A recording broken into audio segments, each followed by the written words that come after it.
गुरु राम देव भगवान अल्लाह खुदा ईश आदि नाम एक ही शक्ति के हैं। वो कैसा है, कहां है, कैसे मिलता है, किसने देखा है? ये प्रश्नवाचक चिन्ह पूर्ण रूप से हटाने के लिए अवश्य सुनिए जगत गुरु तत्वदर्शी संत रामपाल जी महाराज के अमृत वचन सर्व पवित्र धर्मों के पवित्र शास्त्रों के आधार पर। पुण्यात्माओं, जैसे गुरु ग्रंथ साहिब क्या है, ये तो एक विधान है भगवान का, और उस विधान को मेंटेन करने के लिए राजा की आवश्यकता होती है, संत की। तो जैसे हमारा विधान बना के छोड़ दिया और कोई प्रधानमंत्री राष्ट्रपति कोई बने नहीं, और यूं कहे जाके इस विधान को राष्ट्रपति मान लो, तो सब आप अपनी डफली बजाओगे, वो तो सारा बात बिगड़ जाएगी। तो उस विधान में जो भी नियम है उनका पालन करवाने वाले संत की आवश्यकता अवश्य पड़ेगी, और तब ये धार्मिकता बनी रहेगी। ये दास का एक संत होने के नाते एक सलाह है और सच्चाई है। तो अब ये कितना अंतर हो गया उसी पवित्र धर्म में। मुसलमान धर्म चला उस समय भी उसमें कोई ऐसा मांस और शराब का और तंबाकू का बिल्कुल समावेश नहीं था, और अब इसमें भी ऐसे ही बहुत बुराई कर की मांस खाते हैं और तम्बाकू पीना, ये तो आम बात हो गई है। तो पुण्यात्माओं, अब ये अधर्म का नाश होगा, नास्तिकता का अंत होगा, और सब लोग धर्म की तरफ चलेंगे, क्योंकि अधर्म करके सब थक चुके हैं। शराब मांस तम्बाकू पी कर थक चुके हैं, लेकिन इनको कोई विकल्प नहीं दिखता, क्योंकि समाज के अंदर ये बुराई घनी करगी, और कदम कदम पर आगे साथी मिले हैं पीने और खाने वाले। तो अब ये दास जो ट्राई कर रहा है, कोशिश कर रहा है कि सबद समाज बनाए, और समाज ही बच्चे जो पुण्यात्मा हैं वही अधिक मात्रा में हो जाएंगे बीड़ी शराब मांस तम्बाकू से दूर और सतभक्ति करने वाले। तो धीरे धीरे उन बुराई को हटाएंगे, अन्य को भी दूर करेंगे, वो भी देखम देखा फिर अच्छाई पर लगेंगे। जैसे देखम देखा ये बुराई सब में घर कर गई है। अब प्रसंग जो चल रहा है पुण्यात्माओं कि अब ये जो समय है ये इन 4 युगों की करीब है, सतयुग त्रेता द्वापर की और इस कलयुग की। अब ये प्राइम टाइम है भक्ति का, मोक्ष कराने का। सतयुग त्रेता द्वापर में प्राणी वैसे ही बहुत सुखी थे, अच्छी आत्माओं का जन्म होता है, तो वो जो भी भक्ति शास्त्र विरुद्ध भी कर रहे होते हैं तो भी उनको सुख होता है। तो वो ये समझ बैठते हैं कि जो साधनाएं हम कर रहे हैं इन्हीं से हमें लाभ हो रहा। जैसे ये दास पहले भगवान श्री कृष्ण, भगवान विष्णु, भगवान शंकर जी, बाबा श्याम जी, हनुमान जी, और भी जो भी देवी देवता हमारे पवित्र धर्म में हमें पूज्य बता रखे थे, सबकी पूजा करते थे। और वो अब पता चला वो तो शास्त्र विरुद्ध साधना थी जिससे लाभ हो ही नहीं सकता, और फिर भी बहुत से ढेर सारे सुख अपने जीवन में हो रहे थे। हम ये सोच बैठे थे कि इन्हीं साधनाओं से हमें लाभ हो रहा है। अब पता चला कि उन्हीं पूजाओं को करने वाले हमारे पड़ोस में गांव में उनके सर्वनाश हो गए। कभी बुद्धि नहीं गई कि ये भी वही पूजा करते हैं और इनका कति नाश हो गया, और हमें कैसे लाभ मिल रहा है। वो प्रारब्ध कर्म ही हमें प्रफुल्लित हो रहा था। जिनके प्रारब्ध में पाप थे वो पाप उनको कैर तोड़ रहे थे, जिनके प्रारब्ध में सुख थे पुण्य कर्म थे उनको फल मिल रहे थे। पूजा दोनों ही एक जैसी कर रहे थे। अब ये पता चला कि जो साधनाएं हम कर रहे थे उनके प्रतिफल से हमें कोई सुख नहीं था। ये हमारे पुण्य संस्कार थे, पिछले जन्म के संग्रहित जो प्रारब्ध बनाकर हमें दिए गए थे वही प्रफुल्लित हो रहे थे। और एक ऐसे भी देखे हमने जो राम नाम का आसपास भी नहीं, गुट्टी लाओ सारा दिन बकवाद करें, ताश खेल रहे, कोई राम नाम का जिक्र करे उसका मजाक करें, और उनके ठाठ हैं, उनकी गाड़ियां चलती हैं, ट्रक चलते हैं, और वो कुछ भी ना कर रहे। तो अब पता चला तत्व ज्ञान की रोशनी में कि वो सर्व उनको प्रारब्ध ही प्राप्त है। आगे उनका भट्ठा बैठेगा एक कदम, जब तक पिछले जन्म की बैटरी चार्ज है इन्वर्टर की, जिस प्रकार इन्वर्टर की बैटरी चार्जड है और फिर चार्जर लगा नहीं रखा, तो वो जब तक उसकी अक्षमता है उसके अंदर वो चलती रहेगी, काम करती रहेगी, और फिर एक ही दम वो सब डाउन होगी बैटरी, सब लाभ बंद हो जाएंगे। ठीक इसी प्रकार जिन पुण्यकर्मी प्राणियों के पिछले पुण्य उनके साथ हैं, आज वो कति सुखी दिखाई देते हैं और वो भक्ति भी ना करते, वो भक्ति भी नहीं करते और करते हैं तो शास्त्र विरुद्ध कर रहे हैं, और वो फिर भी सुखी नजर आते हैं। तो उनको ये भ्रम हो चुका है कि हम जो पूजाएं करते हैं ये हमारी इस भक्ति के प्रतिफल में मिल रहे हैं, तो ये उनकी भूल है। इसी प्रकार सतयुग त्रेता द्वापर में सभी प्राणी, वो बहुत पुण्यकर्मी प्राणियों का जन्म उन युगों में होता है, तो उनके पूर्व जन्म के संस्कारों से उन्हें फल लाभ मिलते रहते हैं। वो सोचते हैं हम सुखी हैं इसी साधना से, तो उनको कोई कहे कि ये पूजा छोड़कर ये करो, वो नहीं मानते। दूसरा कारण उस समय क्या रहा कि उस समय शिक्षा नहीं थी। शिक्षा के अधिकारी केवल एक ब्राह्मण वर्ण के व्यक्ति होते थे, वही पढ़ते थे, वही अपने बच्चों को शिक्षा देते थे आध्यात्मिक ज्ञान की। संस्कृत के पढ़ने का किसी को अलाउड नहीं करते थे। वैसे पाठशालाओं में पढ़ा जरूर जाता था, लेकिन अध्यात्म मार्ग का ज्ञान उनको नहीं दिया जाता था, ना उनको अधिकार होता था सदग्रंथों को पढ़ने का। जैसा भी वो बताते थे उसी आधार से वो केवल क्रिया ही करते थे। गुरुजी ने जो मार्गदर्शन किया उसी तरह वो क्रियाएं करते रहे। और दूसरा ये था कि उस समय एक वेदों को ही आधार मानकर ज्ञान दिया जाता था, अन्य कोई शास्त्र या कोई विचार कोई व्यक्त नहीं करता था। कोई शास्त्र सदग्रंथ अन्य नहीं था वेदों के अतिरिक्त, तो उनको कोई शंका संशय नहीं था। और उनको जो मार्ग बताया जाता था वेदों अनुसार ओम नाम का जाप ही ऋषि लोग दिया करते थे, और कोई अन्य मंत्र नहीं देते थे। जैसे ये ओम नमः भागवते, ओम नमः शिवाय आदि ये मंत्र नहीं जाप करते थे, वो तो बाद में करने लगे हैं लोग। तो केवल ओम नाम का जाप और 500 यज्ञ ये ऋषि जन करते और करवाते थे। तो उस समय जो साधना वो ओम नाम का जाप और गुरु परंपरा से करते थे, उनको भविष्य की पुण्य तो एकत्रित होते थे, लेकिन लाभ उनको पिछले संस्कारों से मिल रहा होता था। ओम नाम के जाप से उनको क्या लाभ होता था? ब्रह्मलोक प्राप्ति। जैसे आपने श्री महावीर जैन जी के जीवन में बहुत बार दास ने दिखाया है, वो महापुरुष तो वेदों अनुसार साधना करते थे, जिस कारण से 80 लाख बार तो वो देवता पद को प्राप्त किया उन्होंने। और फिर कितना कैर टूटा पाप के कारण, 60 करोड़ बार गधा, 30 करोड़ बार कुत्ता और बिल्ली हाथी, पता नहीं कितनी बार उन्हें ऐसे कष्ट भोगे। तो ये विधान है यहाँ के भगवान का। तो सतयुग त्रेता द्वापर में कोई भी प्राणी परमात्मा के इस ज्ञान को ग्रहण नहीं कर सकता। कोई ये कहे कि ब्रह्म से ऊपर भगवान है, और कोई ये कहे कि श्री कृष्ण और राम से ऊपर कोई शक्ति है, विष्णु और ब्रह्मा से ऊपर शक्ति है, तो सतयुग त्रेता द्वापर में लोग नहीं मानते, क्योंकि वो स्वयं सुखी होते। और इन कलयुग में क्या है, इस काल न करी थी हेरा फेरी हमारे साथ। क्या हेरा फेरी की थी कि परमात्मा से कहा था कि जब तुम्हारा वो प्राइम टाइम आवेगा कलयुग में पार करने का, तो उससे पहले मैं अनेकों पंथ अनेकों मजहब बना दूंगा, सबको भ्रमित करवा दूंगा, मंदिर मस्जिद गुरुद्वारे और इन तीर्थों तक सीमित कर दूंगा, श्री राम कृष्ण देवता आदि पर पूर्ण दृढ़ कर दूंगा। और जब तेरा कोई संत आएगा, तेरा अवतार आएगा इस अज्ञान का नाश करने के लिए, तो उसकी कोई नहीं सुनेगा। इसलिए काल ने कलयुग का समय परमात्मा से मांगा था कि कलयुग में आप कितने ही प्राणी मुक्त करा लेना। परमात्मा को पता था, कबीर परमेश्वर जी को, कि सतयुग त्रेता द्वापर में ये प्राणी दुखी नहीं होंगे, इनके पुण्य इनके साथ रहेंगे, ये मेरे विचारों को कतई नहीं मानेंगे।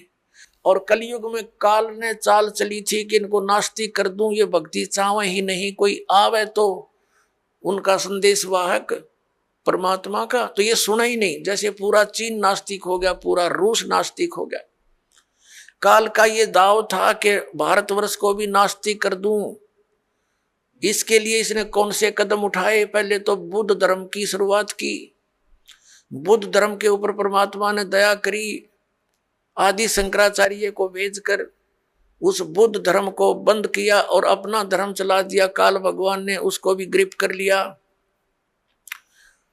उसने श्री कृष्ण, श्री राम, श्री शंकर जी को सुप्रीम पावर बताकर हमारे ऊपर ये पूरी साधनाएं थोप दी और फिर साथ में ये तीर्थों और ये धामों की पूजाओं पर लगा दिए, बंदरों की पूजाओं पर। अब परमात्मा बड़े दयालु हैं, ये भी उनका एहसान है श्री आदि शंकराचार्य जी का कि उसने हमें नास्तिक होने से बचा दिया। यदि बौद्ध धर्म भारतवर्ष में फैल जाता तो चीन जैसी दशा आज हमारी होती, हम राम नाम बोल भी नहीं सकते थे। लेकिन बात वही की वही रही, आसमान से गिरे, खजूर पर अटक गए। लेकिन इतना अवश्य रहा कि हम धार्मिकता की तरफ अग्रसर रहे। अब काल ने फिर दूसरा दाव खेला नास्तिक बनाने का। ये जितना राधा स्वामी पंथ, जय गुरुदेव पंथ, विनोद वाला, राधा स्वामी पंथ, ताराचंद वाला, और ये सच्चा सौदा सिरसा और जगमाल वाली वाला, और ये अड़क यहाँ पर निकट सी है हिसार के पास है गंगुआ, और ये ठाकुर जी, ये कृपाल सिंह जी, ये सारे एक ही कुएं का जल है। श्री शिवजाल जी के विचारों से प्रभावित हैं, उसी के आधार से प्रचार करें। अब ये क्या करते हैं, जैसे अपने हिंदू धर्म के सबके घरों में एक जोत जला करती देसी घी की, ये तो आम देखा होगा आपने। तो इन्होंने राधा स्वामी, धन धन सतगुरु वाला ने, जय गुरुदेव वालों ने, ये ताराचंद वाला ने वह भी बंद करवा दी। इन्होंने कहा ये जोत नहीं जलानी, हमने तो अंदर जोत जलाएंगे। बताओ, वो थोड़ा बहुत हवन यज्ञ का लाभ था, होना था, पुण्य बनना था, वो भी बंद करवा दिया। और इनका ज्ञान आपके पास है, वो कैसे वचन सुनाते हो, सतनाम, वही सतनाम है, वही सतपुरुष, वही सार शब्द, वही सार नाम, वही सचखंड, वही सतलोक, वही राधा स्वामी। ये इनकी अकल देखो। इन ज्ञान तो सब सदग्रंथों से अलग कर दिया। इनकी एक और थ्योरी है। इनके महापुरुष कहते रहे हैं कि हमने वेदों और गीता को पढ़ने की आवश्यकता नहीं, हमारा ज्ञान तो इनसे आगे का है। जो थोड़ा बहुत गीता जी को नित्य पाठ करके ज्ञान यज्ञ का लाभ मिलना था, वो बंद करवा दिया, इन ग्रंथों से नफरत करवा दी। तो ये पक्के काल के दूत थे। अब कुछ वर्षों के अंदर आप देख लेना, अगर ये नहीं इस मार्ग पर लगे तो सब नास्तिक हो जाएंगे, चीन जैसी स्थिति हो जाएगी इन लोगों की। लेकिन अब परमात्मा दया करेंगे, सबको ये ज्ञान स्वीकार करना पड़ेगा, नहीं तो इस मनुष्य जीवन को नाश करके वो बहुत कष्ट उठाएंगे जो इस ज्ञान को स्वीकार नहीं करेंगे। दास कोई उनकी बुराई में नहीं बोल रहा। इस दास को ये पता चल गया कि हम एक पिता की संतान हैं, और यहाँ का जो काल भगवान है वो नहीं चाहता कि इनको यथार्थ ज्ञान हो। सदग्रंथ हमारे पास है और गुरु हमने बना रखे। हमारे हिंदू धर्म के गुरु हमें नहीं बता पाए सदग्रंथों में क्या प्रमाण है, इसके विरुद्ध लोक वेद सुनाकर हमारा बट्ठा बैठा दिया इन्होंने।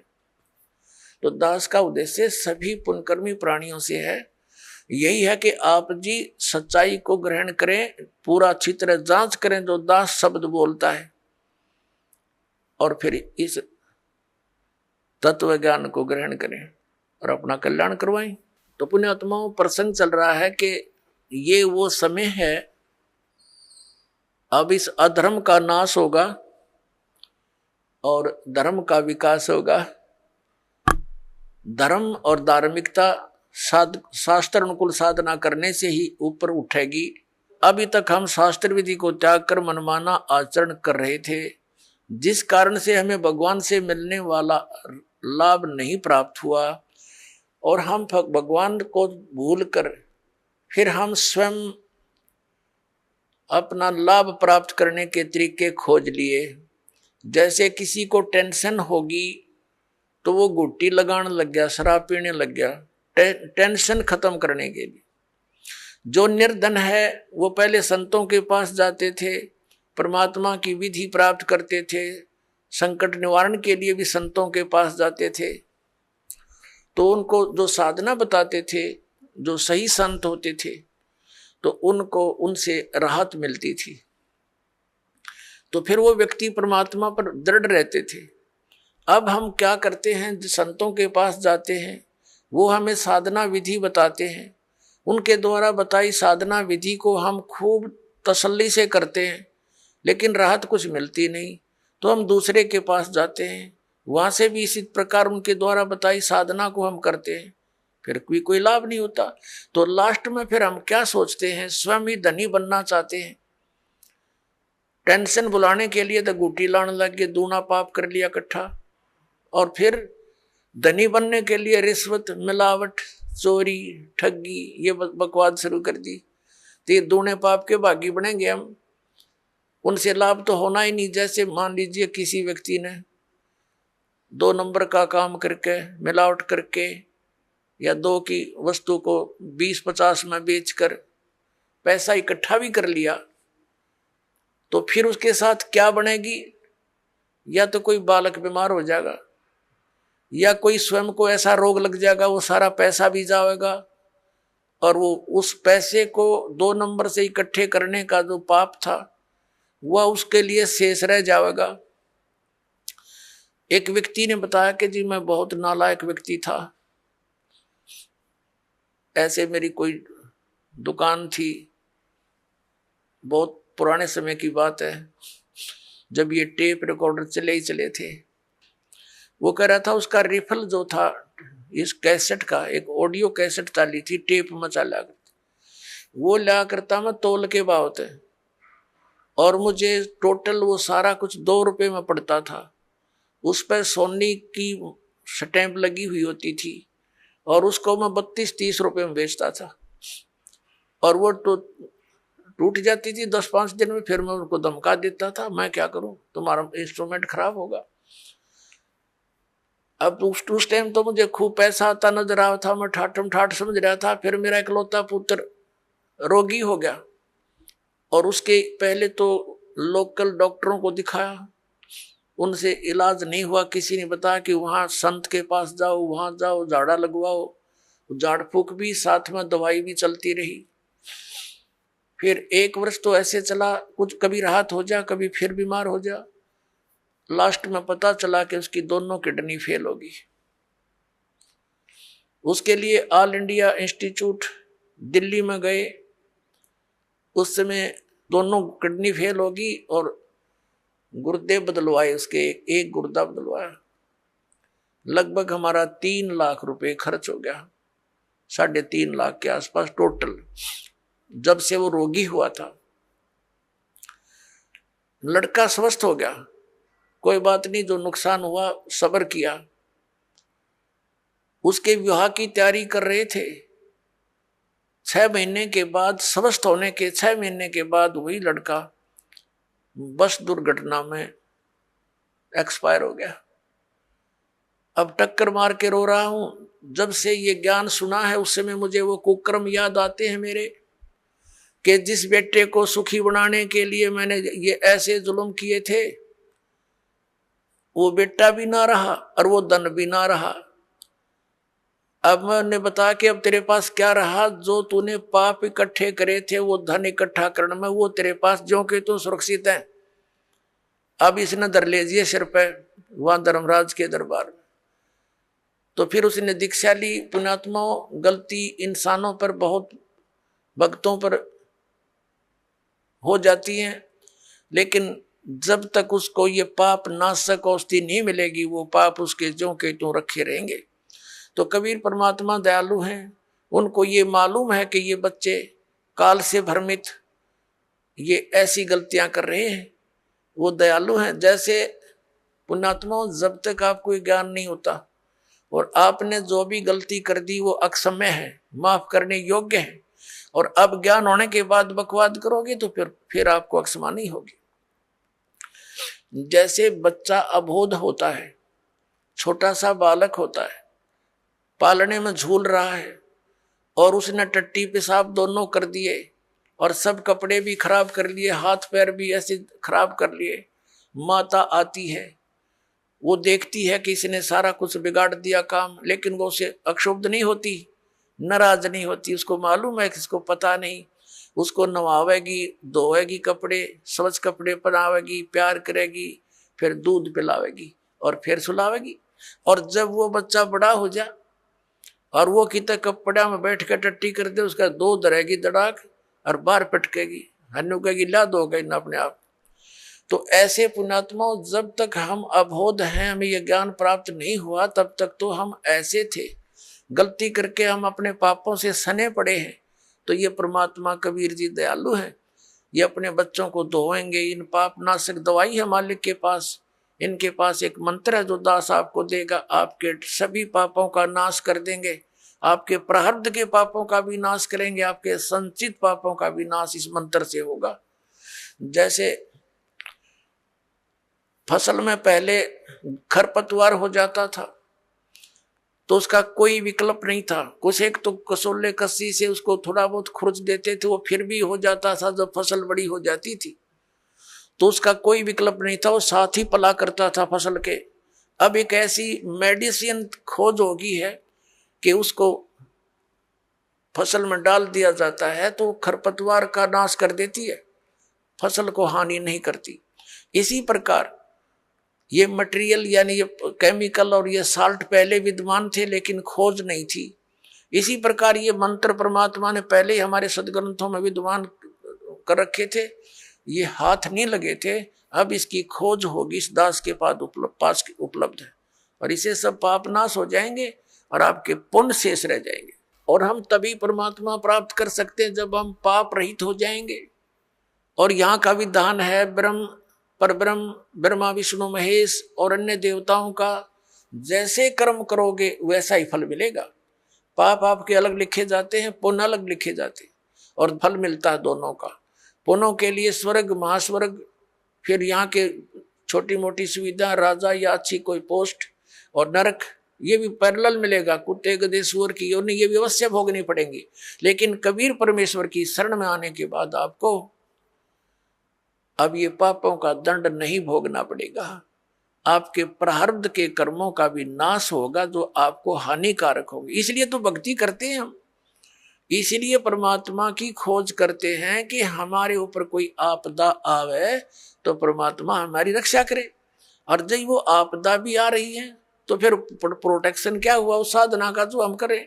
जैसे हमने कोई शेड या झोपड़ी मकान बना रखा है, उसका उद्देश्य क्या है कि गर्मी सर्दी वर्षा से हमारी रक्षा करे। और जिसने हमने बना रखी है झोपड़ी या मकान और वो सारा पानी भी अंदर ही आ रहा है और धूप का भी असर ऐसे पैरेलल है, तो वो कुछ भी प्रोटेक्शन नहीं आपका। आप कितने नशे में पड़े हो और सोच रहे हो महल में बैठे हो, तो सारी आपदाएं आप पर आ रही हैं, तो साधनाएं आपकी वो सत्य नहीं है, शास्त्र अनुकूल नहीं है, इसलिए आपको कोई लाभ प्राप्त नहीं हो रहा है। तो उसकी प्राप्ति के लिए आपने परम संत की खोज करनी पड़ेगी। और इन्हीं मंत्रों और साधनाओं को जो दास देता है, अन्य कोई व्यक्ति देवेगा, उससे कोई लाभ आपको प्राप्त नहीं होगा। क्योंकि अनअधिकारी से कोई भी कार्य सफल नहीं होता। जैसे एक सिंपल सी बात है, आप जी पासपोर्ट बनवाते हैं विदेश जाने के लिए, यदि वो डुप्लीकेट बना दिया जाता है तो आप भी दोषी और बनाने वाला भी अपराधी, दोनों को सजा मिलेगी। इसी प्रकार हमने जाना सतलोक, और ये पासपोर्ट बनाने का आदेश केवल इस दास के अतिरिक्त इस ब्रह्मांड में नहीं है, ये सत्कर मान लेना। और इसके अतिरिक्त जो भी कोई नाम दान साधना दे रहा है वो शास्त्र विदिता का मनमाना आचरण है उनका, और वो डुप्लीकेट नाम दे रहे हैं, उनसे कोई लाभ आपको नहीं होना। और इन मंत्रों को भी यदि इस दास से कोई प्राप्त कर चुका है और वो दुष्ट आत्मा स्वयंभू संत बनकर उनको आगे दान कर भी रहा, तो डुप्लीकेट पासपोर्ट बना रहा है वो, उससे भी आपने बचना है। इसी कहते ये काल हमारा भट्ठा बंटवाता है, ये पैरेलल खड़ा कर देता काल के दूतों को। भगवान आए थे, एक कबीर पंथ चला था, उसके बाद काल ने 12 कबीर पंथ चला दिए, सबको भ्रमित कर डाला। परमात्मा कबीर जी वाली एक भी साधना उन पंथों में नहीं, नाम कबीर पंथ है। तो इससे आपने अब सतर्क रहना है। पीछे जो गलतियां हो चुकी हैं उनसे बचकर ही हम आगे सफल हो सकेंगे। वो उदाहरण भी आपको दिए जाते हैं। अपनात्मा हमारे सदग्रंथ हमारे साथ हैं, हमारे पास हैं। जैसे प्रसंग चल रहा था कि जो मंत्र आपको दिए जाते हैं ये यथार्थ जाप साधना है, सदग्रंथों में वर्णित है। और जो आपको दास साधना विधि और ज्ञान बताता है वो सूक्ष्म वेद से बताता है। तत्व ज्ञान रूपी पांचवा वेद जो है, जो सच्चिदानंद घन ब्रह्म की वाणी में वर्णित है, उसके आधार से आपको ज्ञान देता है। तो उसके अंदर कंप्लीट ट्रीटमेंट है, यो पूरा कोर्स है। जैसे आप जी ने पवित्र हिंदू धर्म के धर्मी पुरुषों ने, भक्तों ने, बहनों ने पुराणों को खूब पढ़ा है, श्रीमद् भगवत गीता को भी पढ़ा है। श्रीमद् भगवत गीता में केवल एक मंत्र है, ओम, 8वें अध्याय के 13वें श्लोक में, वो ब्रह्म का मंत्र है। ओम इति एकाक्षरम ब्रह्म व्यवहारण माम अनुस्मरण ये प्रयाति तजन देहम स याति परमाम गतिम। उसका भावार्थ ये है कि गीता ज्ञान दाता ये ब्रह्म है, श्री कृष्ण जी में प्रवेश करके बोल रहा है। ये कह रहा है कि मुझ ब्रह्म का केवल एक ओम मंत्र है, नथिंग एल्स, ये एक अक्षर है। और इसका उच्चारण करके सिमरण करता हुआ जो शरीर त्याग कर जाता स याति परमाम गति, वो ओम से मिलने वाली जो परम गति उसको प्राप्त होता है। ओम से क्या होती है? ब्रह्मलोक प्राप्ति। ब्रह्मलोक में गए हुए प्राणी भी वापस आते हैं। 8वें अध्याय के 16वें श्लोक में गीता जी में ये भी स्पष्ट किया। और गीता ज्ञानदाता स्वयं भी दूसरे अध्याय के 12वें श्लोक में, चौथे अध्याय के 5 और 9 श्लोक में और 10वें अध्याय के दूसरे श्लोक में कहता, अर्जुन तेरे और मेरे बहुत जन्म हो चुके, तू नहीं जानता मैं जानता। इसे सिद्ध है कि गीता ज्ञान दाता भी अविनाशी नहीं है, ये नाशवान है। तो इसके भगत भी नाशवान, जन्म मृत्यु समाप्त नहीं होगी। फिर गीता जी अध्याय नंबर 17 के श्लोक नंबर 23 में साधना का ज्ञान है। 3 मंत्र बताए हैं, ओम तत्सत इति निर्देश ब्रह्मण त्रिविधि समर्थ है, यानी सच्चिदानंद घन ब्रह्म, उस परम अक्षर ब्रह्म की प्राप्ति के लिए ये 3 मंत्र की मजदूरी है, साधना है। अपने आत्मा और कोई मंत्र इसमें जाप नहीं। तीसरे अध्याय के 10 से लेकर 15 तक श्लोकों में गीता जी में यज्ञों की जानकारी दी है, विधि नहीं बताई है, यज्ञों का लाभ बताया है। तो ये सब सारा कुछ कंप्लीट जो कोर्स आपको दिया गया है, ये कहाँ लिखा है? ये सूक्ष्म वेद में लिखा है। पुराणों के अंदर आप जी पढ़ते हो, कहीं पर हरियम नाम है, कहीं पर किलम नाम लिखा है, कहीं पर श्रम लिखा है। ये कहीं कोई जाप करने का बताया, कहीं ने किसी ने कुछ बताया। तो परमात्मा ने आकर के सतयुग के प्रथम चरण में ब्रह्मा जी आदि कईयों को मिले थे, वो महापुरुषों को मिलते हैं, उनका गुण है। तो उनको ये कंप्लीट प्रथम मंत्र देने की, बताने की चेष्टा की थी। तो उन्होंने उनको स्वीकार ना करके उस में से अपने अपने स्वार्थवश मंत्र निकाल लिए और उनकी साधना शुरू कर दी। और ये ऐसे जो मंत्र हैं, स्ट्रॉन्ग मंत्र हैं, इनके जाप से शीघ्र ही लाभ प्राप्त हो जाता है। जैसे एक बार ये दास एक शहर में पाठ कर रहे थे, पर गांव गांव में, घर घर, नगर नगर में जाते थे हम, श्रद्धालुओं के 3 दिन पाठ करते थे, सत्संग सुनाते थे, सब परिवार को बिठाकर समझाया करते थे। तो उनका एक पड़ोसी था, उसको बुला लिया, कहा जो आप भी सत्संग सुन लो, ज्ञान सुनो। सत्संग सुनने के बाद वो पास में आकर बैठ गया। 5-7 भगत थे। वो कहने लगा, जी मुझे तो वो मंत्र दे दे जिसमें नरी माया माया इकट्ठी हो, और नहीं चाहिए हमने कोई भी, मोक्ष मास की मुझे जरूरत नहीं। तो ये इस टाइप के व्यक्ति हैं। वो उन्होंने ऐसा ही कर लिया पहले, जैसे एक मंत्र सिलेक्ट कर लिया, किलम, इसकी साधना करी, इसे सिद्धियां आ गई। उस सिद्धि एक हल्दी की गांठ प्राप्त करके पंसारी बन गए, कर लिया ना सपना भी। फिर किसी ने दूसरा मंत्र शुरू कर दिया, श्रम करेंगे, तो उससे ये दुर्गा का मंत्र है, इससे शक्ति माया की सिद्धि हो जाती है, छोटा मोटा कार्य सिद्ध हो गया, फिर चौड़ चपट। तो ऐसे यू काम बिगाड़ रखा था। अब ये कंप्लीट कोर्स आपको दिया गया है, इसको ऐसे ही करना पड़ेगा। क्योंकि यदि हम एक सूंठ खाएंगे, सौंठ, तो वो सौंठ का ही गुण देगी, और उसको अन्य औषधियों के साथ मिलाकर प्रयोग किया जाएगा तो उसका गुण बदल जाता है। ठीक इसी प्रकार हम इस विधि को प्रयोग करेंगे, इस प्रकार से हम साधना करेंगे तो उसका फल होगा।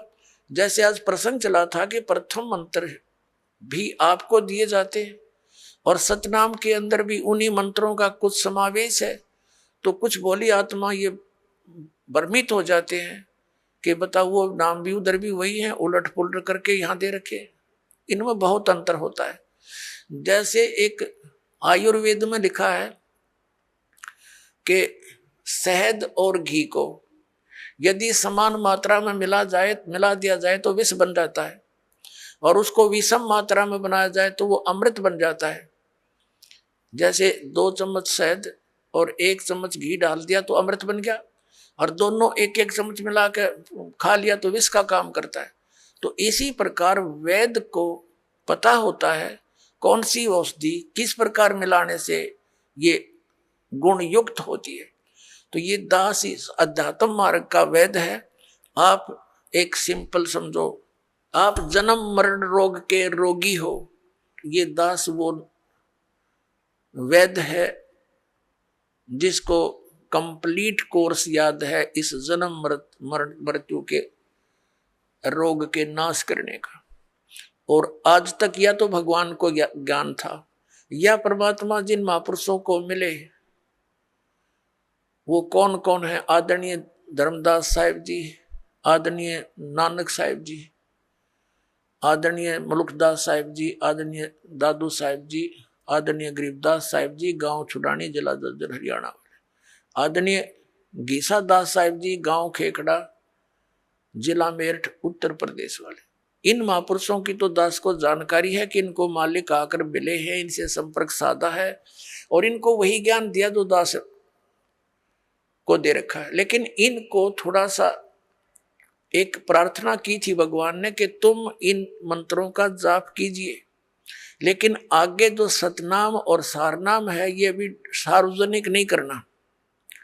लेकिन वो महात्मा प्रथम मंत्र का जाप देते थे, लेकिन बीच बीच के 5 नाम ही देते थे जो आपको 7 मंत्र अब बनाकर दिए जाते हैं।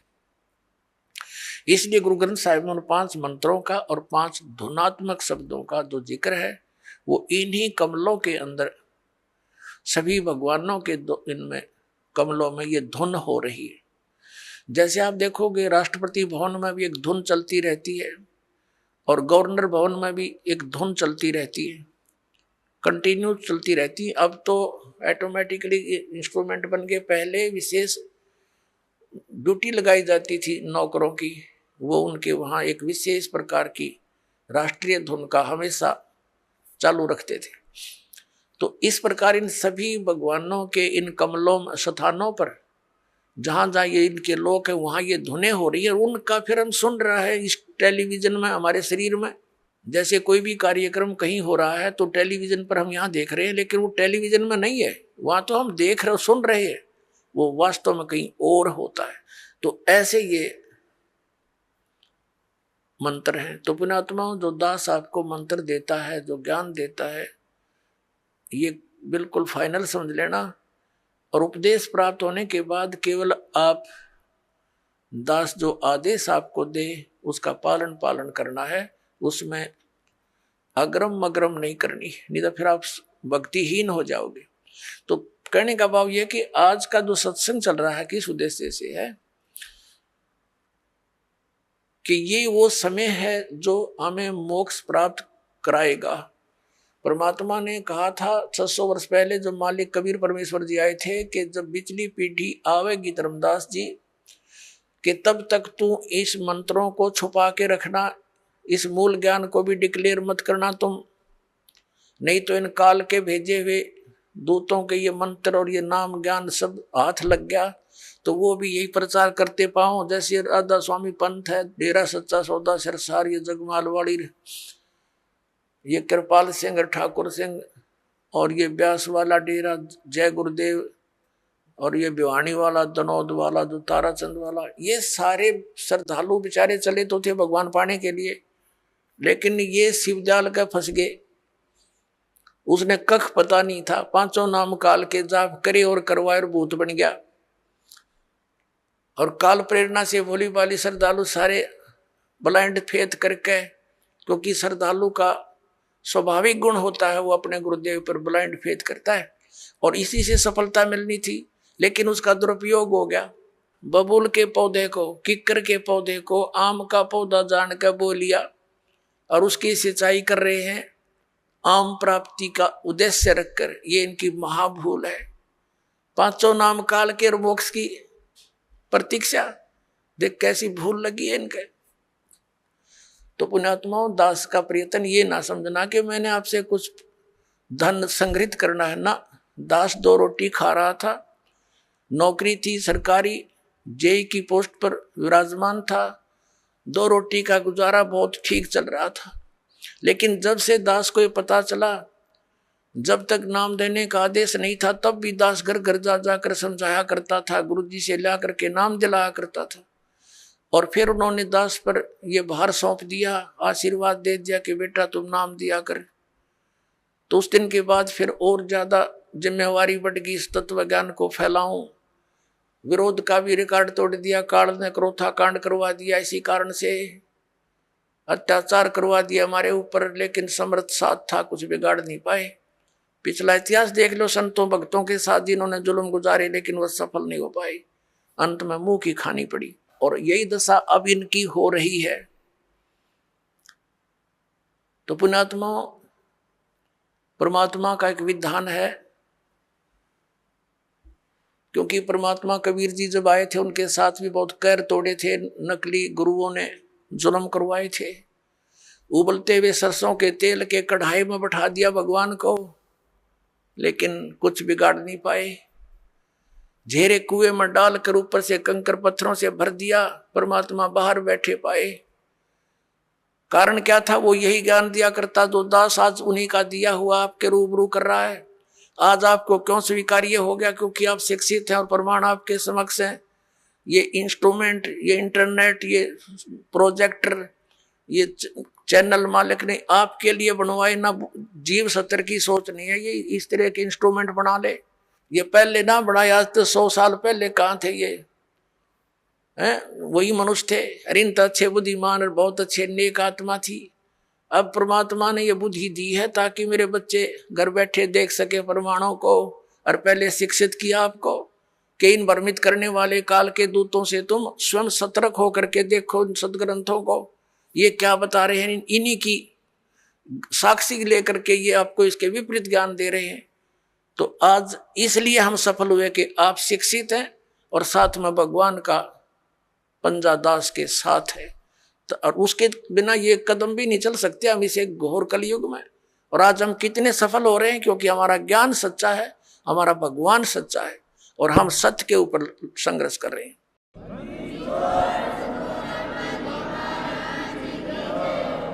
अब जो प्रसंग चल रहा कि हम परमात्मा की भक्ति, परमात्मा की प्राप्ति के लिए ट्राई कर रहे हैं, लेकिन शास्त्र विधि त्याग का मनमाना आचरण करके हम वहीं के वहीं खड़े हैं। हमारा हर तरह से गिरावट में आ गए, हम हमारे विचार गिरावट में आ गए, हमारी क्रियाओं में बहुत अंतर हो गया। सराउंडिंग का क्षेत्र हम देखते हैं, जहां भी देखते हैं हमारे बच्चे जो उपदेश लेकर जाते हैं, क्योंकि इन्होंने तो सब बुराई छोड़नी है। तो घर में, पड़ोस में, रिश्तेदारी में, सब जगह वही बुराइयां ग्रस्त हैं। बीड़ी, शराब, मांस, तमाकू, माया जोड़न की चर्चा, दूसरा ज्ञान नहीं। तो पुण्यात्माओं, कुछ दिनों के बाद हमारी संख्या बढ़ती जाएगी। जब हमारी संख्या बढ़ेगी तो बुराई वाले लोग शर्माने लग जाएंगे। उनको अब तो कोई शर्म नहीं रही। बाप बेटा इकट्ठे बैठ कर दारू पीवे, बता शर्म रही? फिर छोटे छोटे बच्चे भी धिक्कारेंगे, कोई रिश्तेदार भी आ जाएगा, आप क्या पी रहे हो? ये कोई शराब पीने की चीज है? इसके कहते हैं मदिरा पीवे कड़वा पानी, 70 जन्म कुत्ते के जानी। इस तरह के प्रमाण दिया करेंगे हमारे बच्चे। कहते हैं सुरापान मदमासा हारी, गमन करे भोग पर नारी, 70 जन्म कटेंगे शीशम, साक्षी साहेब है जगदीशम। और परमात्मा कहते हैं 100 नारी जारी करे सुरापान 100 बार, एक जन्म हुक्का भर दे वो डूबे काली धार। ये तमाकू के अंदर इतना दोष है कि एक पर स्त्री गमन करने वाले का 70 जन्म तक अंधा हो डोले, पर द्वारा स्त्री का खोला 70 जन्म अंधा हो डोले। सुरापान मदमासाहारी और जो गमन करें भोगें पर नारी, 70 जन्म कटेंगे शीशम। साक्षी साहेब है जगदीशम। जो ऐसे पाप करेंगे उनके 70 जन्म तो लगातार वो बलि के बकरे बनेंगे। परमात्मा ने कहा कि 100 नारी जारी करे, एक पर स्त्री गमन करने का क्या बताया है कि 70 जन्म तक अंधा होकर धक्के खावे और फिर 70 जन्म वो बलि का बकरा बनकर गल कटवावे। कितना घोर पाप। और फिर कहते हैं ऐसे ऐसे 100 नारी जारी करे, 100 सुरापान 100 बार। एक बार सुरापान करने का कितना पाप है। मदरा पीवे कड़वा पानी और 70 जन्म कुत्ते के जानी। जो मदरा एक बार भी पीते हैं 70 जन्म कुत्ते के होंगे। जैसे आप मैं इस मारीची जी के जो महावीर जैन के जीव की कथा सुनते हो, 60 करोड़ बार गधा, 30 करोड़ बार कुत्ता, तो ये इन्हीं दोषों के प्रतिफल में बनते हैं। तो हम गलतियां कर जाते हैं किसी जन्म में, फिर वो लिखे जाते हैं, इकट्ठे होते हैं, फिर वो भोगने पड़ते हैं। तो क्या बताया है, मदरा पीवे कड़वा पानी, शराब पीता है जो 70 जन्म कुत्ते के जानी। आज तक टिट्टी पाक रहा, घुट्टी ला के होटलों में बैठ के मौज मार रहा, फिर कुत्ता बन के गंदी नाली के जल को पिया करेगा। ले अब तेरी मदरा ये बन गई, मदरा पीवे कड़वा पानी, 70 जन्म कुत्ते के जानी। और फिर क्या बताते हैं, पर द्वारा स्त्री का खोले 70 जन्म अंधा हो डोले। फिर क्या बताते हैं, 100 नारी जारी करे, जो 100 नारी पर नारी भोगेगा उसको कितना घोर पाप होगा। और सुरापान 100 बार, एक बार सुरापान यानी शराब पीने का कितना दोष है, अभी आपको बता दिया। ऐसा 100 बार कर ले और एक चलम हुक्का भर दे, पीने वाले का तो गर्क बेड़ा है ही, एक हुक्का भर के देने वाले को इतना पाप लगेगा। आइए अब हम उन श्रद्धालुओं के अनुभव जानते हैं जो जगत गुरु तत्वदर्शी संत रामपाल जी महाराज जी से दीक्षा प्राप्त कर चुके हैं तथा उनके द्वारा बताए गए भक्ति मार्ग पर चल रहे हैं। जी नमस्कार। सर नमस्कार जी। सर क्या नाम है आपका? मेरा नाम संजय कुमार है जी। संजय जी कहाँ से आए हैं आप? मैं हिमाचल प्रदेश डिस्ट्रिक्ट मंडी से आया हूँ जी। सर क्या करते हैं आप? सर मैं पहले आर्मी में था, अभी एक्स सर्विसमैन होने के कारण मैं यहाँ पर स्टेट गवर्नमेंट के अंडर जो हूँ एजुकेशन डिपार्टमेंट में जेवीटी पद पर कार्यरत हूँ। संत रामपाल जी महाराज से नाम दीक्षा लेने से पहले आप क्या भक्ति साधना करते थे? सर संत रामपाल जी महाराज जी की नाम दीक्षा लेने से पहले मैं देवी देवताओं की भक्ति करता था और खासकर मैं संतोषी माता को बहुत दिख पूजा करता था इनकी, और इनके व्रत भी करता था मैं। सर जैसे कि आपने बताया कि आप देव देवताओं की पूजा करते थे, आप माँ संतोषी माँ की पूजा करते थे, आप उनके व्रत भी करते थे, तो हम आपसे जानना चाहेंगे कि आपका संत रामपाल जी महाराज से नाम दीक्षा लेने का क्या कारण था, क्या वजह थी? सर कुछ एक ऐसी समस्या खड़ी हो गई, इन देवी देवताओं की पूजा करते करते मैं एक समस्या से गंभीर घायल हो गया। जैसे मेरे पेट में एक ऐसी समस्या गैस्ट्रिक होने लगी सर, और गैस्ट्रिक इतनी ज़बरदस्त होती थी कि मैं खाना नहीं खा पाता था, 2 फुलके खाता था मैं बस, और सांस लेने में भी दिक्कत हो जाती थी, मेरे को सांस नहीं ले पाता था। रात को 12-1 बजे उठकर मैं रोता था, और दिन में खड़ा भी होना मुश्किल हो जाता था। मेरे को फौज के अंदर ड्यूटी करना इतना दिक्कत हो गई थी कि मतलब मैं सोचता था कि मैं फौज की नौकरी कर नहीं पाऊंगा कंप्लीट। नहीं, तो आपने बताया कि आपको गैस्ट्रिक की बीमारी थी, तो इसके लिए अगर आप किसी अच्छे हॉस्पिटल में अच्छे डॉक्टर को दिखाते तब भी तो आपकी ये बीमारी ठीक हो सकती थी। सर डॉक्टर की तो बात क्या, देखो मैंने हर मंदिर मस्जिद गुरुद्वारा चर्च कुछ भी चीज़ नहीं छोड़ी। नहीं, आपको गुरुद्वारों मंदिर मस्जिद में जाने की जरूरत नहीं थी ना। अगर आपको कोई बीमारी थी तो आप हॉस्पिटल जाते तो आपकी बीमारी का इलाज होता। सर ये जो प्रॉब्लम थी मेरे को, ये गैस्ट्रिक थी, जैसे पेट में फुलाव हो जाता है एकदम। जैसे मैं 1 रोटी 1 चपाती 2 चपाती खाता था तो मेरा पेट एकदम फूल जाता था, मतलब फूलने के बाद फिर क्या होता था कि मेरे को सांस लेने में दिक्कत आती थी और मैं उठना बैठना मुश्किल हो जाता था। इसके साथ साथ जब मैं सोता भी था रात को, तो जब डेली सोता तो डेली मेरे को जो है एक ऐसी प्रेत बाधा थी जो आती थी और दबाती थी मेरे को। हर रोज़ मैंने चिल्लाना ज़ोर से, लेकिन मेरे मुंह से आवाज़ भी नहीं निकलती थी। मैं चिल्लाने की कोशिश करता, जब मेरे को वो दबाती थी तो मैं जो है चिल्ला नहीं पाता था, मेरे आवाज़ नहीं निकलती थी मुंह से, और ये डेली का मेरे साथ ये काम होता था। और मैंने हॉस्पिटल में जो टेस्ट करवाए, टेस्टों में कोई भी फॉल्ट कुछ भी नज़र नहीं आया डॉक्टरों को। डॉक्टरों ने कहा भी आपकी रिपोर्ट जो है ओके है, आपको दवाई देने की कोई ज़रूरत नहीं। वो फिर भी मेरे को गैस्ट्रिक की दवाई देते थे, लेकिन उससे कोई राहत नहीं मिलती थी मेरे को। तो आपने बताया कि आपको पेट में प्रॉब्लम थी, आपको गैस्ट्रिक की बीमारी थी, जिसका कहीं कोई इलाज आपको नहीं मिल रहा था। तो आपकी ये जो बीमारी थी, आपको ये जो प्रॉब्लम थी, वो कैसे ठीक हुई?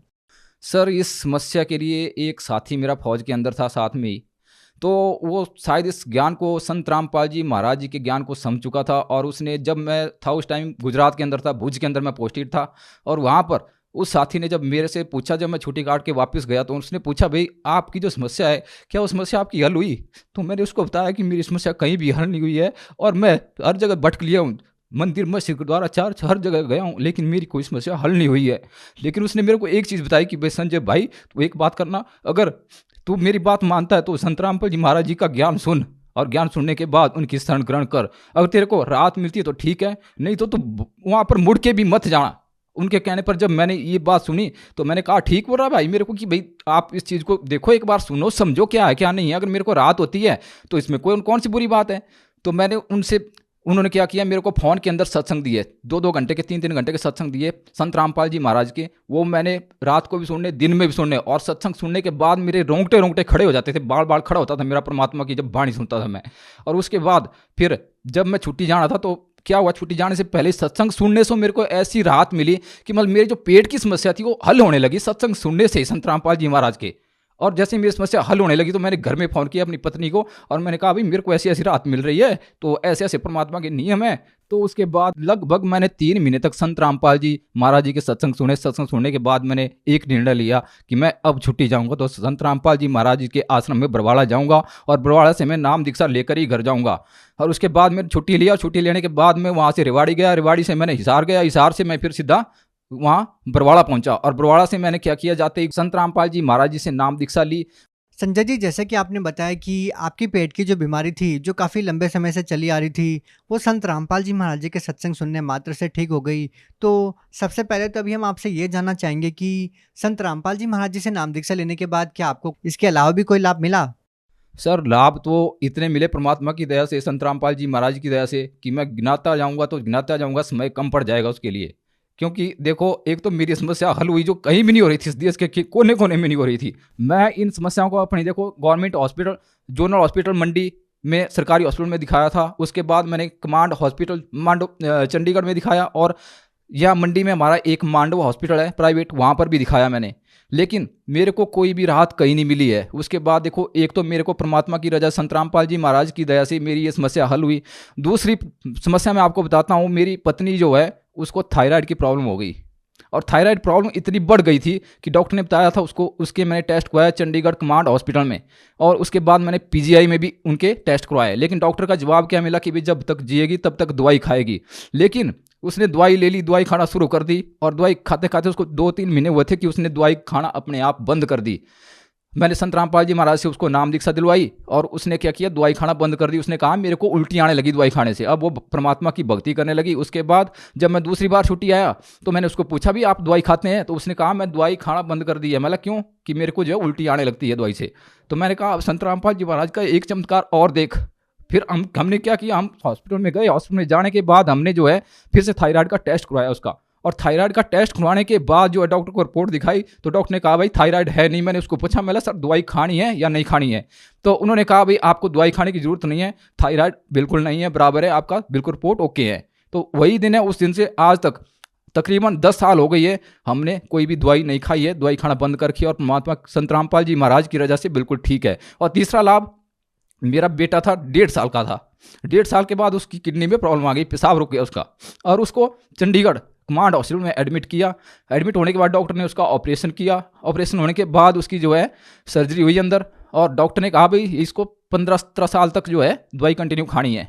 लेकिन हमने जब संत रामपाल जी महाराज जी से दीक्षित हुए तो हमने जो है बच्चे को दवाई खाना धीरे धीरे बंद कर दिया, और आज वो बेटा जो है +1 में पढ़ रहा है, और बिल्कुल ठीक है, उसको कोई दवाई की जरूरत नहीं है, बिल्कुल बिना दवाई के बिल्कुल फिजिकल फिट है वो। और लाभ आगे ऐसे ऐसे हैं, देखो सर कि संत रामपाल जी महाराज की दया से घर में जो कलह क्लेश बना रहता था, आपस में छोटी छोटी बातों में झगड़ा, आपस में खींचातानी, वो सब कुछ खत्म हो गया, और परमात्मा की दया से घर में बिल्कुल शांति है, और सभी मिलजुल कर प्यार से रहते हैं, और परमात्मा की भक्ति करते हैं, और अपने बढ़िया से चल रहा है अभी सब कुछ। सर संत रामपाल जी महाराज की दया से देखो, मैं जब रिटायर आया फौज से यहाँ पर। तो आने के बाद जो है मेरे को संत रामपाल जी महाराज की कृपा से मैंने ट्रेनिंग भी की, देखो ट्रेनिंग करवाई परमात्मा संत रामपाल जी महाराज ने, और उसके बाद मेरे जितने भी टेस्ट थे सभी निकाले, और निकालने के बाद मेरे को यहाँ पर आने के बाद भी दोबारा से जॉब मिली है। संत रामपाल जी की कृपा है महाराज की, है कि जो मेरे को आने के बाद यहाँ पर भी हर सुख सुविधा मिली है, और परमात्मा की वजह से भक्ति भी बढ़िया कर रहा हूँ अभी। सर क्या आप कोई नशा भी करते थे? सर नाम दीक्षा लेने से पहले मैं क्या नशा करता था, मेरे घर में सबसे अधिक नशा करते थे मेरे पिताजी। देखो बीड़ियों के 10-10 बंडल पी जाते थे दिन में, और उसके बाद वो शराब पीते थे और मांस खाते थे, और आपस में घर में क्लेश बना रहता था। और मैं भी ऐसे ही नशे में था। जब फौज में ड्यूटी करता था तो फौज में ही मैं नशा कर लेता था, जैसे गुटखा खाना, सिगरेट पीना, और यहाँ तक कि गांजा तक पिया है मैंने, और दारू भी पी लेता था। लेकिन संत रामपाल जी महाराज की कृपा से जब मैंने नाम दीक्षा ली, नाम दीक्षा लेने के बाद जो है मेरी समस्याओं का हल होता चला गया, और घर में सुख शांति और बढ़िया से काम चल रहे संत रामपाल जी महाराज की कृपा से। और अब हमारे घर की स्थिति बहुत बढ़िया हो गई है। अब हम संत रामपाल जी महाराज की कृपा से जो है सही नशे की तरफ तो हमारा ध्यान भी नहीं जाता, देखना तो दूर की बात है।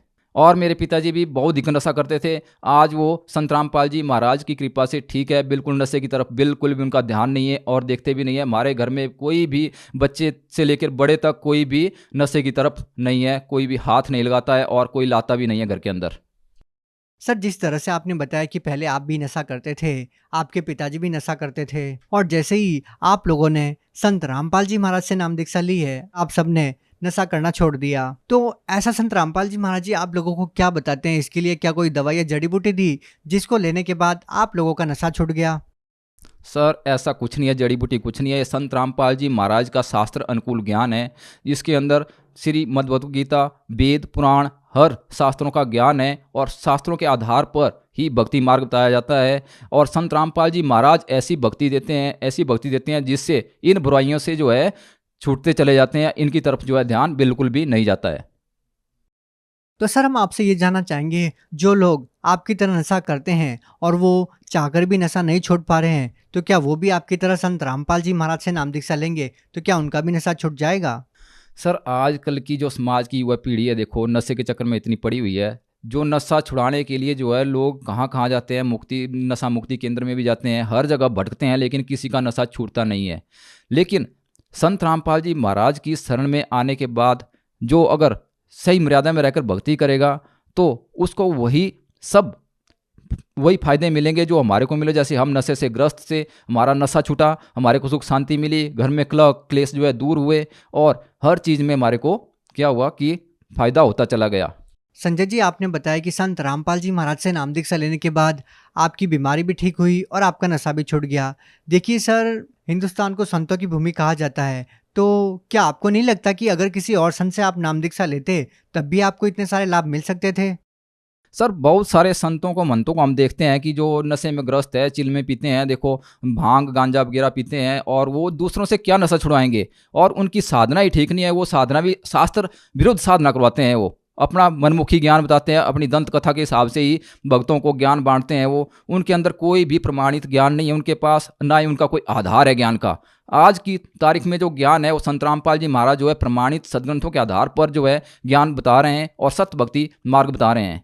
उनके द्वारा बताए गए शास्त्र अनुकूल साधना से ही जो है हर जगत में जो भी नाम दीक्षा लेगा उसको जो है हर लाभ प्राप्त मिलेगा, और वो जो है अच्छे मार्ग पर चलेगा।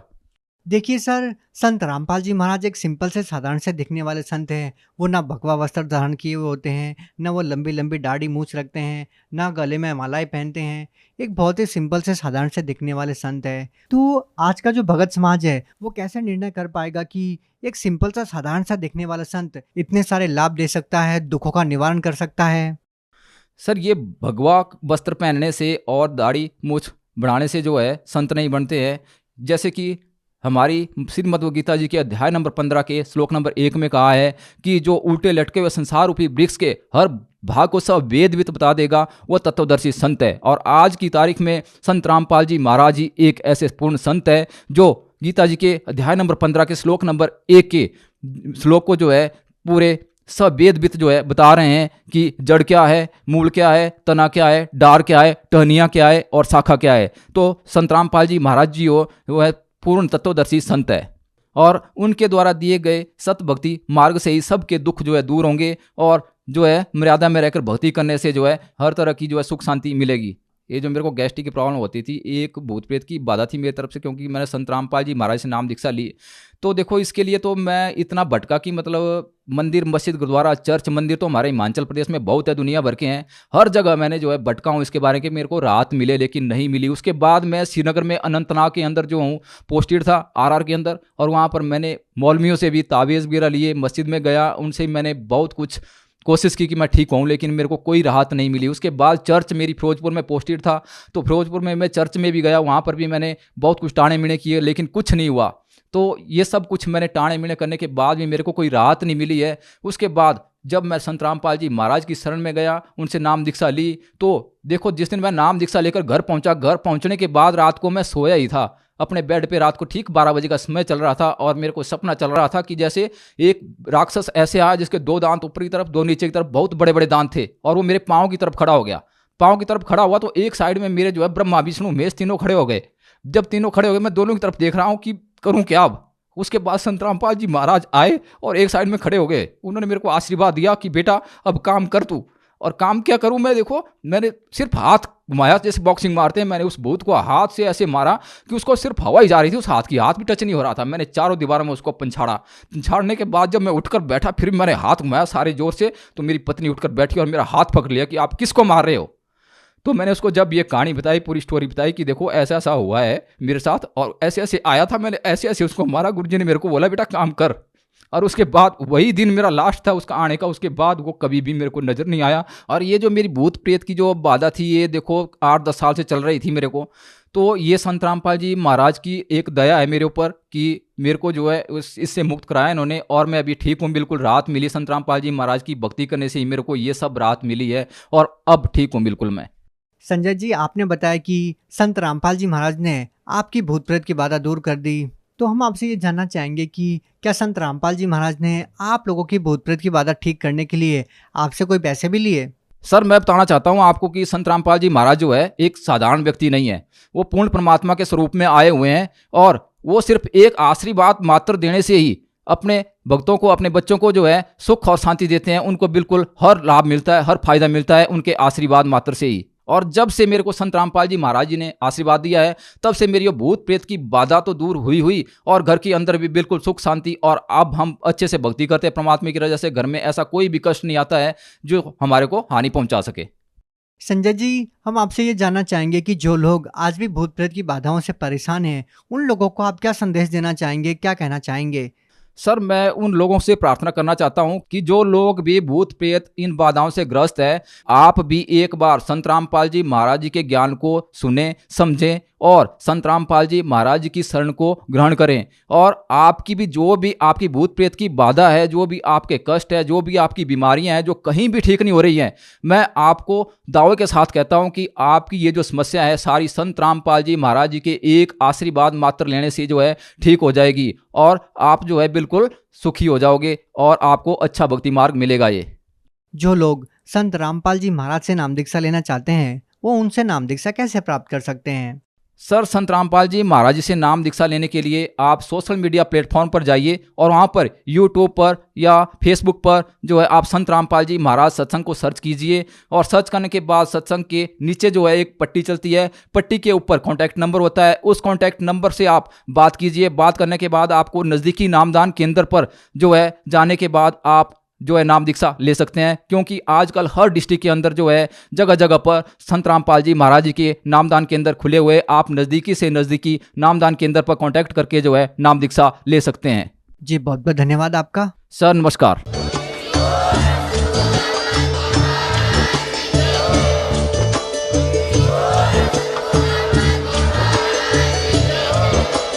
आप सुन रहे थे जगत गुरु तत्वदर्शी संत रामपाल जी महाराज जी के मंगल प्रवचन। अधिक जानकारी के लिए विजिट कीजिए हमारी वेबसाइट www.jagatgururampalji.org। संत रामपाल जी महाराज जी के शुभ आशीर्वाद से पूरे विश्व भर में 500 से भी ज्यादा नाम दीक्षा केंद्र हैं, जिन पर संत रामपाल जी महाराज जी द्वारा ऑनलाइन निशुल्क नाम दीक्षा दी जा रही है। अपने नजदीकी